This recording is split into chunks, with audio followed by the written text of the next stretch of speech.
حضرت شیخ عبد القادر جیلانی رحمت اللہ علیہ بہت بڑے ولی گزرے ہیں جن کو غوث الاعظم کہا جاتا ہے۔ شیخ محی الدین عبد القادر جیلانی رحمت اللہ علیہ نے اپنی کتاب میں خود اپنا واقعہ لکھا کہ اگر میں عالم نہ ہوتا تو شیطان نے تو مجھ کو اپنے شیشے میں اتار لیا تھا، شیطان نے تو مجھ کو بہکا لیا تھا، لیکن میرے علم نے بچا لیا مجھ کو۔ کیا واقعہ پیش آیا؟ واقعہ یہ پیش آیا، عابد زاہد آدمی تھے، ذاکر شاغل آدمی، کوئی نفل نماز اور کوئی ذکر اور کوئی اچھا وظیفہ اور کوئی نیک عمل چھوڑتے نہیں تھے۔ اولیاء اللہ بزرگوں کو تو تہجد فرض نماز کی طرح سے پڑھنے کا شوق ہوتا ہے، بہت اہتمام کرتے ہیں، تو رات کو اٹھ جاتے تھے اور ذکر میں، تلاوت میں، تہجد میں وقت گزارتے تھے۔ فرماتے ہیں کہ اپنی عادت اور معمول کے مطابق میں ایک رات اٹھا اور اللہ پاک کی عبادت میں لگا رہا۔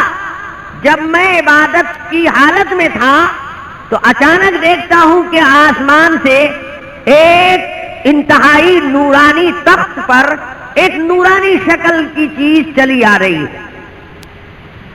تو مجھے خیال ہوا کہ لگتا ہے کہ اللہ پاک نے اپنا نور یا کسی فرشتے کو میری عبادت سے خوش ہو کر نازل کیا ہے، اور وہ نورانی شکل والا اس نور کے تخت پر بیٹھا ہوا آ رہا ہے نیچے زمین کی طرف، قریب آ گیا اور قریب آ کر تھم گیا۔ میں دیکھ رہا ہوں اور مجھے بے انتہا شوق ہے اور مجھ کو امید ہے کہ اللہ پاک نے میرے اوپر یہ خاص انعام اور رحمت بھیجی ہے۔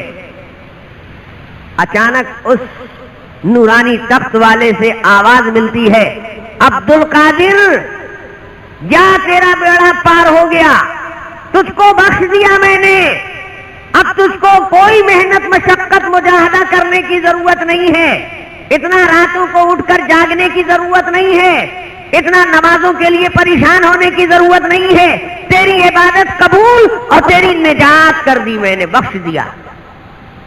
حضرت شیخ عبد القادر جیلانی رحمت اللہ علیہ فرماتے ہیں جب یہ آواز میں نے سن لی تو اب مجھ کو یقین ہو گیا کہ ہو نہ ہو یہ شیطان ہے، یہ کوئی فرشتہ نہیں ہے، یہ اللہ کی طرف سے کوئی انعام نہیں ہے، یہ نالائق ہم کو گمراہ کرنے کے لیے آیا ہے۔ کیونکہ زندہ رہتے ہوئے، اس دنیا میں رہتے ہوئے کسی سے عبادت معاف ہو جائے اور کسی سے نماز معاف ہو جائے، اگر اس کی کوئی گنجائش ہوتی تو اللہ کے حبیب سرور کائنات صلی اللہ علیہ وسلم مرتے دم تک نماز کا اہتمام نہیں کرتے، ان سے بھی زیادہ کوئی اونچا ہوگا، چہیتا ہوگا، لیکن رسول پاک صلی اللہ علیہ وسلم بیماری کی حالت میں بھی جماعت سے نماز پڑھنے کے لیے دو صحابی کا سہارا لے کر اخیر وقت میں آئے تھے، اور جب جماعت میں شریک ہونے کے لائق نہیں رہے تو کمرے میں آپ نے نماز پڑھی۔ تو کیا میں نبی سے بھی اونچا ہو گیا ہوں کہ مجھ کو بشارت مل رہی ہے معاف کر دینے کی؟ یہ اللہ پاک کا اعلان نہیں ہے، یہ اللہ کا انعام نہیں ہے، وہ ابلیس لگتا ہے کہ ہم کو برباد کرنے کے لیے یہ بشارت سنا رہا ہے۔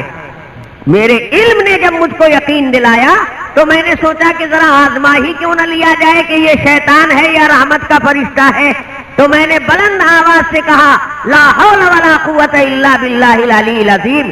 جیسے ہی لا حول پڑھا تو نہ نورانی تخت ہے اور نورانی چہرہ بھی نہیں ہے، سب غائب ہو گیا۔ تو مجھے یقین ہو گیا کہ یہ شیطان تھا۔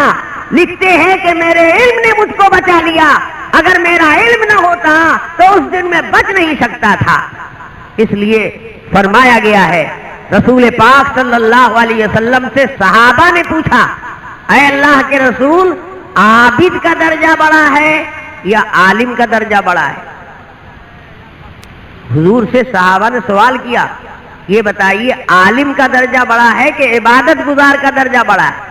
یعنی جو نفل عبادت زیادہ ادا کرتا ہو اس کا درجہ بڑا ہے یا عالم کا درجہ بڑا ہے جو نفل زیادہ عبادت نہ کرتا ہو؟ فرض اور واجب تو اس کو کرنا ہی ہے، لیکن زیادہ نفل عبادت نہ کر کے علمی کام میں رہتا ہے، یہ کتابوں کا مطالعہ کرتا ہے، مسائل کی معلومات کرتا ہے اور علم کے چیزوں کی تحقیق میں لگا رہتا ہے، تو اس کا دماغ دوسری چیز میں لگا ہوا ہے، وہ زیادہ نفل نہیں پڑھ پاتا. تو جو زیادہ نفلی عبادت کرنے والے ہیں درجہ ان کا زیادہ ہے کہ عالم کا زیادہ ہے؟ تو رسول پاک صلی اللہ علیہ وسلم نے کیا جواب عطا فرمایا؟ حدیث پاک میں جواب حضور کا موجود ہے. اللہ کے حبیب صلی اللہ علیہ وسلم فرماتے ہیں فضل العالم علی العابد کفضلی علی ادناکم. عالم کا درجہ عبادت گزار پر اتنا زیادہ ہے جیسے میرا درجہ تمہارے اوپر زیادہ ہے.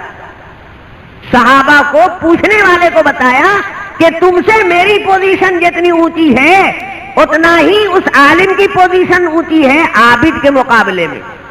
شیطان عبادت گزار کو بہت آسانی سے فریب میں کر لیتا ہے.